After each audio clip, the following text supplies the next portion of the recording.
बच्चों देखिए यहाँ पे आज का मेरा टॉपिक है कि सिद्ध कीजिए कि √2 एक अपरिमेय संख्या है। अब ये क्वेश्चन क्लास 10th मैथ का है। ये बहुत ही मोस्ट इम्पॉर्टेंट है। फिक्स है कि यह क्वेश्चन आपको एग्ज़ाम में दिखेगा। यहाँ पे √2 की जगह √3 हो सकता है, √5 हो सकता है, √7 हो सकता है, लेकिन यह क्वेश्चन पूछेगा ज़रूर, थोड़ा सा भी अंतर करके, लेकिन ये पूछेगा ज़रूर। और लगाने का तरीका सब एक ही जैसे हैं। अब यहाँ पे सिद्ध करना है क्या कि √2 एक अपरिमेय संख्या है। तो फर्स्टली सिद्ध करने से पहले हम लोग इसे क्या मान लेंगे कि क्या करेंगे, हल माना √2 एक परिमेय संख्या है, परिमेय संख्या है। अब ये मान लेंगे, जब यह परिमेय संख्या सिद्ध नहीं हो पाएगा तो हम इसे कह देंगे कि यह परिमेय संख्या ना होकर के यह क्या है, अपरिमेय संख्या है। ठीक है। अब यदि हम परिमेय संख्या मान लिए हैं तो हम लिख सकते हैं क्या कि √2 बराबर क्या होगा, a/b होगा। a/b मतलब p/q के रूप में लिखते हैं ना, तो a/b होगा। अब क्या करेंगे, दोनों पक्षों का वर्ग करने पर, दोनों पक्षों का वर्ग करने पर यहाँ पे हो जाएगा √2 का स्क्वायर बराबर a/b का होल स्क्वायर। √2 का स्क्वायर करेंगे बच्चों तो आ जाएगा 2 एंड ये हो जाएगा a²/b²। यहाँ पे इतना लिख सकते हैं। b का गुणा यहाँ 2 में हो जाएगा, तो 2 गुणे b का स्क्वायर बराबर a का स्क्वायर। समीकरण नंबर इसे a मान लीजिए। यहाँ पे हम देखेंगे जो a है, a² जो आपका a² है वह 2 को विभाजित कर रहा है। यहाँ a² 2 को विभाजित कर रहा है, विभाजित कर रहा है।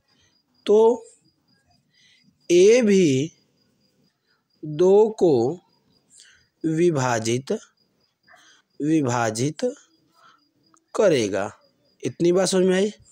2 भी क्या करेगा, a को विभाजित करेगा। अब प्रमेय नंबर 2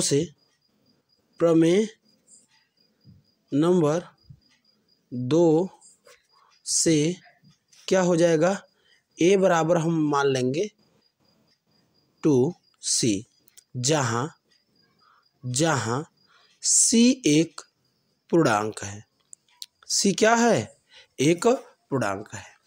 अब पुनः दोनों पक्षों का वर्ग करने पर, दोनों पक्षों का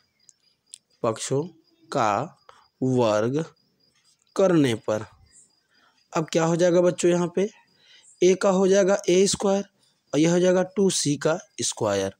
तो a² बराबर हो जाएगा 4c का स्क्वायर। इतना आपको समझ में आया। अब यहाँ पे देखेंगे समीकरण नंबर 1 में a² की जगह 2 गुणे b² हमने लिखा है, मतलब 2b²। तो यहाँ लिख देंगे 2b² अपान 4c²। तो यहाँ पे अब ये देखिए, हम इसे लिख सकते हैं कि b² = 2c²। ठीक है। अब यहाँ पे जो b² है वह 2 को विभाजित कर रहा है। यहाँ पर b² 2 को विभाजित कर रहा है, तो b भी 2 को विभाजित करेगा।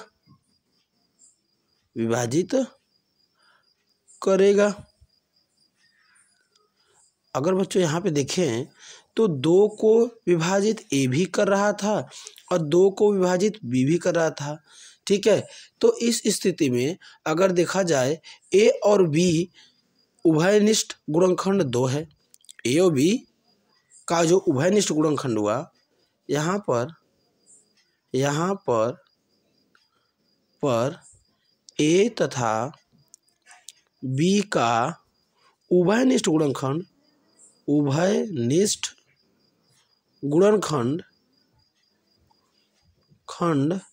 2 प्राप्त होता है। ठीक है, परंतु यह तथ्य क्या है, विरोधाभास है। परंतु यहाँ पे लिख देते हैं हम, परंतु यह तथ्य विरोधाभास है। ठीक है,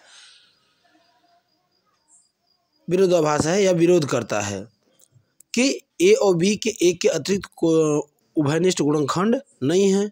अतः यह हमारी परिकल्पना क्या है, गलत है। यह हमारी परिकल्पना गलत है।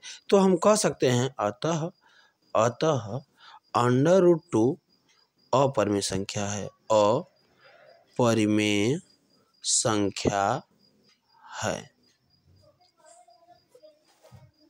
धन्यवाद।